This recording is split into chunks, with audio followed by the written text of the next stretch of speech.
The North Central jurisdiction was to elect 3 clergy to be bishops of the United Methodist Church in 1980, and that was the main item of business for the gathering. The balloting to elect the bishops had begun on Tuesday, July 15th. There were 13 candidates, including 1 woman, who had initially made themselves available for consideration. 3 of the 13 had withdrawn before the conference adjourned after 4 ballots that day, and no one had been elected on the first day. Voting began again immediately after morning worship on Wednesday, and another 9 ballots were taken until Reverend Edwin C. Bolton was elected to the episcopacy on the 13th ballot. A celebration took place, and then the voting resumed. There were 2 more bishops needing to be elected. Wednesday passed. More ballots, but no election. And then Thursday began. By Thursday, 3 more of those originally considered had withdrawn, and 3 new candidates, one of them a second woman, had entered the process, but had quickly withdrawn. The process involved prayer before each ballot, interviewing of nominees, caucusing and negotiating among annual conference delegations. According to the Christian Advocate, a deadlock developed, with substantial numbers of votes going to 6 nominees. Dr. Emerson Koloff from the West Ohio Conference and Dr. Marjorie Matthews from the West Michigan Conference were the 2 front runners. Finally, after the 24th ballot, there were no changes, and with the scheduled consecration service just 3 hours away, Dr. Lee Roberts from Madison, Wisconsin, who was chairperson of the Committee on Episcopacy, announced that the 6 leaders in vote getting had just met with conference delegation representatives. Dr. Roberts said, "All 6 shared concern for our process and our failure to move ahead.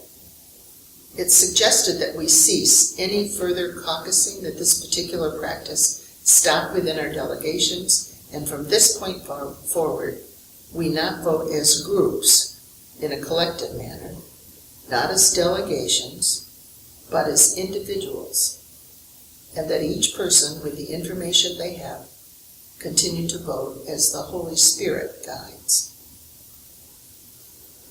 The 28th ballot brought a commanding lead for both Dr. Koloff and Dr. Matthews. The 29th ballot, which tied the record established by the South Central jurisdiction in 1948, found Dr. Koloff 8 votes away from election, and Dr. Matthews 26 votes out.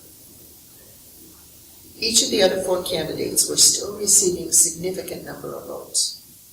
Each in turn withdrew after the 29th ballot. Dr. Reuben Job, one of the final 4, moved that the 2 top candidates be elected by acclamation. With his motion, there was thunderous applause, followed by However, Bishop Ralph Alton, who was presiding, said such a motion was not in order.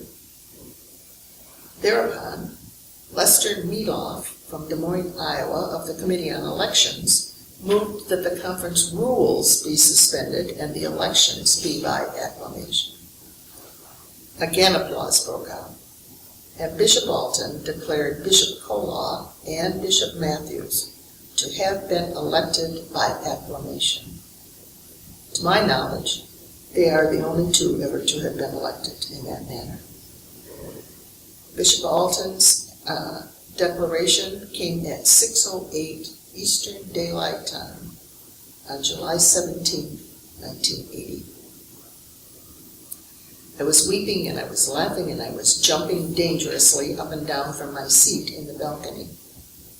Dr. Marjorie Matthews, a clergy member of the conference to which I belonged, had just been elected the first woman bishop in the United Methodist Church, and perhaps the first woman in Christendom since at least the 12th century. And then I looked down on the conference floor to where Bishop Matthews had been sitting with our West Michigan delegation.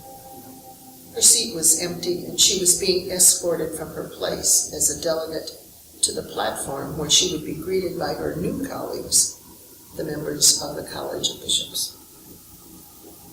The leader of the West Michigan delegation caught my tear-filled eyes, and he motioned for me to leave my place in the balcony and to join the delegation on the floor of the conference.